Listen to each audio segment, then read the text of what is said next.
بسم اللہ الرحمن الرحیم۔ صرف 5 منٹ کا مدرسہ قرآن و حدیث کی روشنی میں 155واں دن 5 جمادی الثانیہ۔ نمبر 1، اسلامی تاریخ۔ روم کے بادشاہ ہرقل کے نام دعوتی خط۔ رسول اللہ صلی اللہ علیہ وسلم نے حضرت دحیہ کلبی رضی اللہ عنہ کے ہاتھ روم کے بادشاہ ہرقل کے نام دعوتی خط بھیجا، جس کا مضمون یہ تھا: بسم اللہ الرحمن الرحیم۔ یہ خط اللہ کے رسول محمد صلی اللہ علیہ وسلم کی طرف سے روم کے بڑے بادشاہ ہرقل کے نام ہے۔ جو ہدایت کی اتباع کرے اس پر سلامتی ہو۔ میں تمہیں دین اسلام کی طرف بلاتا ہوں، اسلام قبول کر لو، سلامت رہو گے۔ اللہ تعالیٰ تم کو دگنا اجر عطا فرمائے گا، اور اگر تم نے نہیں مانا تو تمام رعایا کے اسلام نہ لانے کا گناہ بھی تم پر ہوگا۔ اے اہل کتاب، ایک ایسی بات کی طرف آؤ جو ہمارے اور تمہارے درمیان برابر ہے، وہ یہ کہ ہم اللہ کے علاوہ کسی کی عبادت نہ کریں، اور ہم میں سے کوئی اللہ کے علاوہ کسی کو رب اور معبود نہ بنائے۔ اور اگر تم نہیں مانتے تو گواہ رہو کہ ہم اللہ کی تابعداری کرتے ہیں۔ شاہ ہرقل نے آپ صلی اللہ علیہ وسلم کے مبارک خط کو ادب و احترام کے ساتھ سونے کے قلمدان میں رکھا، اور ابو سفیان کی زبانی حالات سن کر کہا: میں خوب جانتا ہوں کہ آپ صلی اللہ علیہ وسلم سچے نبی ہیں، لیکن اگر میں نے ایمان قبول کر لیا تو میری حکومت جاتی رہے گی اور روم کے لوگ مجھے قتل کر ڈالیں گے۔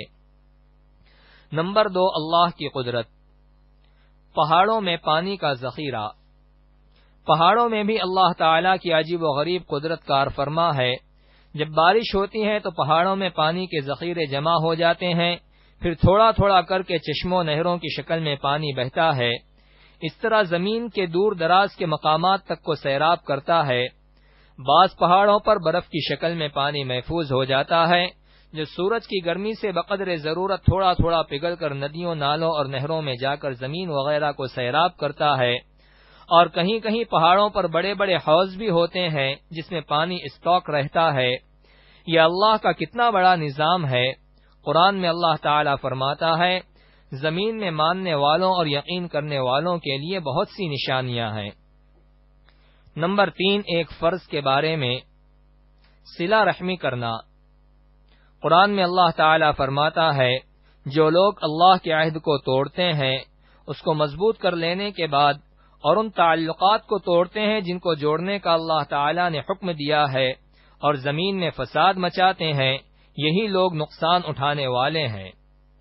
فائدہ: رشتے ناطے اور تعلقات کو برقرار رکھنا اور اس کو ختم نہ کرنا بہت ضروری ہے۔ نمبر 4، ایک سنت کے بارے میں، جمعہ کے لیے خاص لباس پہننا۔ حضرت عائشہ رضی اللہ عنہا بیان کرتی ہیں کہ رسول اللہ صلی اللہ علیہ وسلم کے پاس 2 کپڑے تھے جسے آپ صلی اللہ علیہ وسلم جمعہ کے دن پہنتے تھے، پھر جب واپس تشریف لاتے تو اسے لپیٹ کر رکھ دیتے۔ نمبر 5، ایک اہم عمل کی فضیلت۔ شہید کون کون لوگ ہیں؟ رسول اللہ صلی اللہ علیہ وسلم نے فرمایا: 5 لوگ شہید ہیں: طاعون میں مرنے والا، پیٹ کی بیماری میں مرنے والا، ڈوب کر مرنے والا، دیوار وغیرہ کے گرنے سے مرنے والا، اور راہ خدا میں قتل ہونے والا۔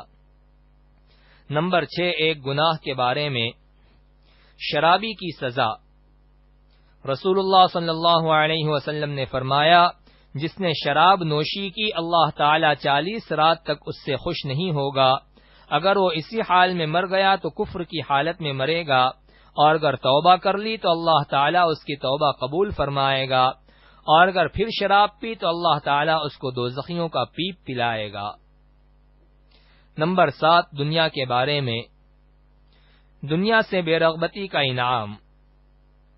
رسول اللہ صلی اللہ علیہ وسلم نے فرمایا: جو شخص دنیا میں رغبت کرے گا اور اس میں لمبی لمبی امیدیں باندھے گا، اللہ تعالیٰ اس کے دل کو دنیا میں رغبت کے حساب سے اندھا کرے گا، اور جو شخص دنیا سے بے رغبتی کرے گا اور اپنی امیدوں کو کم کرے گا، اللہ تعالیٰ اس کو بغیر سیکھے علم عطا کرے گا اور بغیر کسی کی رہنمائی کی ہدایت عطا فرمائے گا۔